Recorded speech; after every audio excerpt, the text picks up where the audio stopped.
ಗ್ರಾಮ, ಕೊಟ್ಟಿಗೆಮ್ಮ, ದೊಡ್ಡಬಳ್ಳಾಪುರ ತಾಲೂಕು, ಹಾಸನಹಳ್ಳಿ.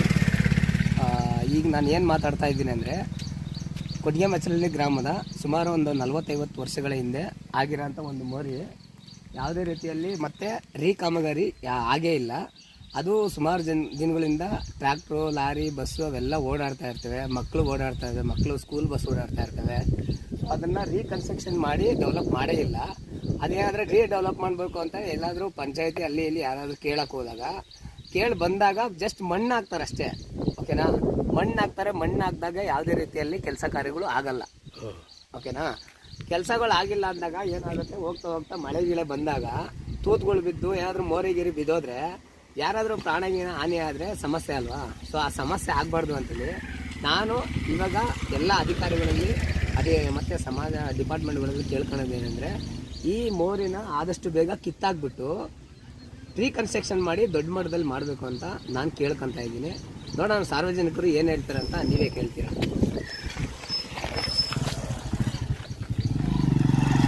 ಮಾತಾಡಿ.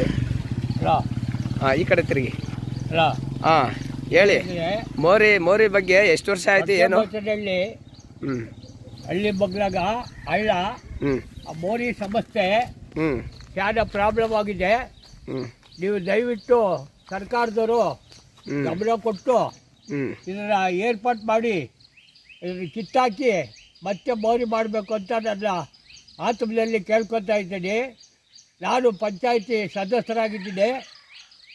ಅದಕ್ಕಾಗಿ ನಾನು ಇಷ್ಟೊಂದು ಆವಾಗಲೇ ಒಂದು ಸರ್ತಿ ಕೇಳಿದೆ, ನೀವು ಗಮನಕ್ಕೆ ಹಾಕ್ಕೊಂಡಿಲ್ಲ. ಇವಾಗ ಮತ್ತೆ ಲೇಟ್ ಆಗಿದ್ದರಿಂದ ತಿರುಗಿ ಇವಾಗ ಕೇಳ್ಕೊತಾ ಇದ್ದೀನಿ. ಫಸ್ಟು ಇದು ಮೋರಿ ಬೀಳೋದಕ್ಕೆ ಅವಕಾಶ ಆಗಿದೆ. ಮಳೆ ಬಂದರೆ ಒಂದು ಮಗಳು ಹೋಗಿದೆ ಒಂದು ಕಡೆ.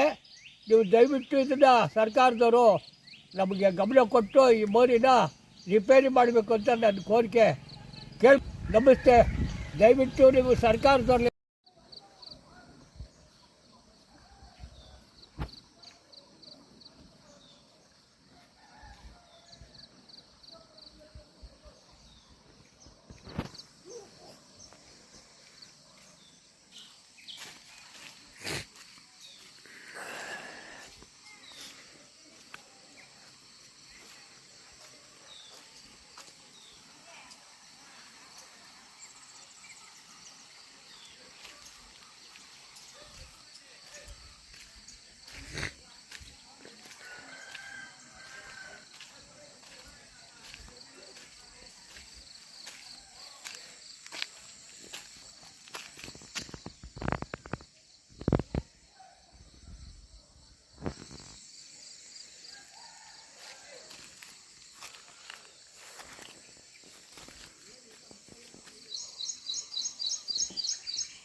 ಊರಿಗೆ ಬಲೇಸ್ಕೊಂಡು ಬಂದು